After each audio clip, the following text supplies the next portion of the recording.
Warning, this video has spoilers for basically any series I'm mentioning. If you hear me mention a series, assume I'm going to spoil that series to some degree. Thank you. Later.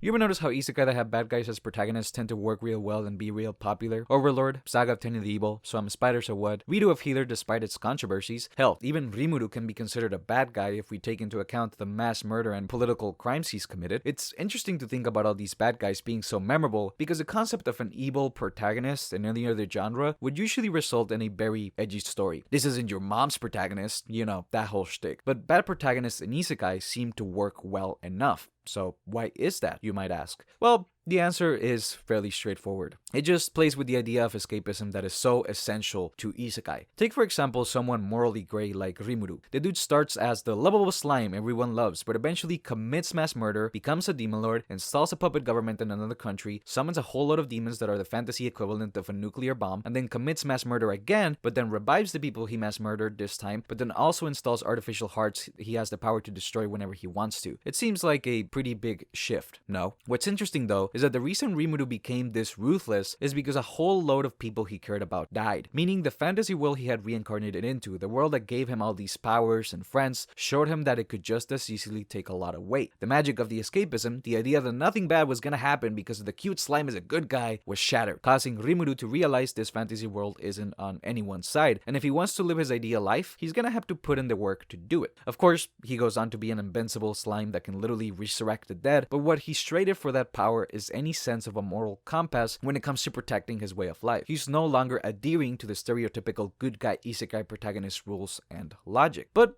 that's not the only way the idea of escapism can be played with. Take for example Overlord. Overlord's idea of playing with escapism is rejecting the other world outright. Ainz is so obsessed with his old memories and protecting the things and characters he's brought over from his past life that he outright refuses to integrate himself into this new world. It starts out small at first, but as the series goes on, we see him become more and more disconnected. We see this come to a point of no return in Volume 7, where he actually just outright leads a bunch of adventurers into Nasadic, and the whole volume just turns into Ainz and his cohorts just kind of fucking with them and then murdering them. The volume even makes a point of giving us a girl with a tragic backstory that meets a tragic demise, showing us that, yeah, no, Ainz just doesn't care, and at this point he's basically the isekai equivalent of Godzilla, this unstoppable force that goes around steamrolling entire kingdoms on a whim. Overlord plays with escapism by asking us, what if the overpowered demigod dude that got transported just didn't care? Whereas other isekai protagonists are okay and welcome starting over, Ainz is so obsessed with what used to be, he uses this other world as a way to escape into those old memories.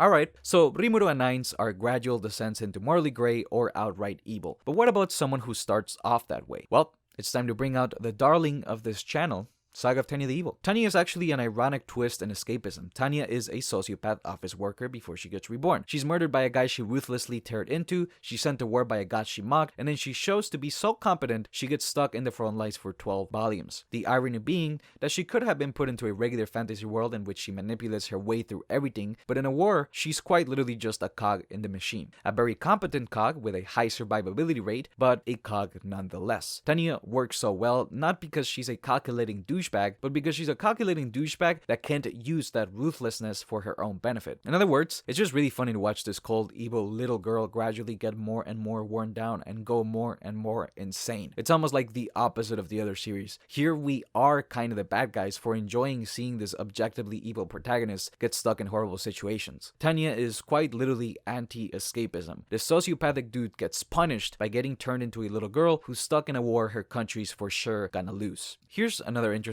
one. Apocalypse bringer Mynoghra is at first glance an Overlord clone, but the twist is that a bunch of gods have all summoned people from different media into this world. So there's the evil strategy game protagonist, there's an overpowered isekai likable dude with a nameless slave, there's a TRPG girl whose roles determine how strong she is, and there's even an eroge succubus who works on eroge logic. None of them good people by any means, and this one is kind of self-explanatory. The escapism twist is that all these people work under their own overpowered escapist media logic. So while they all technically have the escapism air to them, there's also potential for someone else to beat them with their own OP escapism logic. This one is just very meta and doesn't really fit in with these others, but I did want to mention it real quick just to show how some of these can take the bad guys to the extreme. Alright, I got one more in me. Let's look at So I'm a Spider, So What. This one is kind of the gateway into the more typical bad guy isekai because Kumoko is just selfish. That's it. She's just a spider that got very powerful and is very selfish and has the power to do what she wants to do. So she tries and does it regardless of any collateral damage. There's a lot of stuff surrounding that, ways other characters react, ideals others have, etc. But Kumoko herself is just selfish and just wants to have her cake and eat it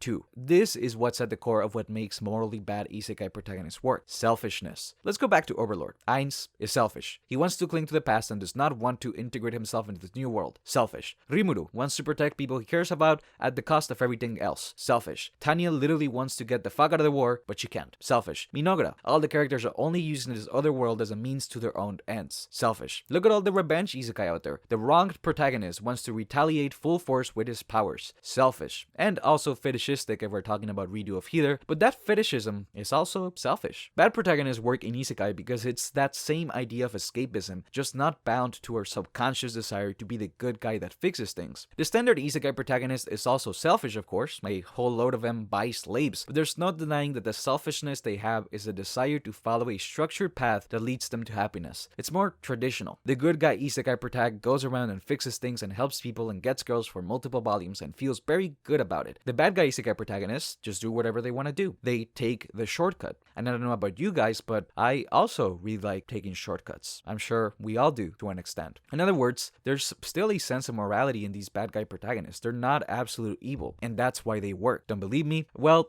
let's look at the worst bad guy isekai I've ever read. Overpowered, Oversummoned, and Overread. The series is about a dude that is kinda emotionless, and the twist is that he's just a sociopath. I only read the first volume, but literally his whole thing was, I'm kinda bored, so entertain me. And so he just lets a whole lot of people die, and then he himself kills some others, and that's it. There's no satisfying bite to it, because despite the dude being selfish on paper, he doesn't actually have a desire he's satisfying. He's evil for the sake of it. So he quite literally actually is just an isekai bad guy. The dude has no selfish desire he's fulfilling, so he just comes across as an asshole. The type of dude to kick a puppy or step on a cat's tail. It's just that. If he did have some kind of desire he was fulfilling, he might be amusing, but without it, he's just a boring guy that happens to have powers. So yeah, there you go. Isekai bad guys are cool because they allow us to live out the fantasy of doing whatever the fuck we want.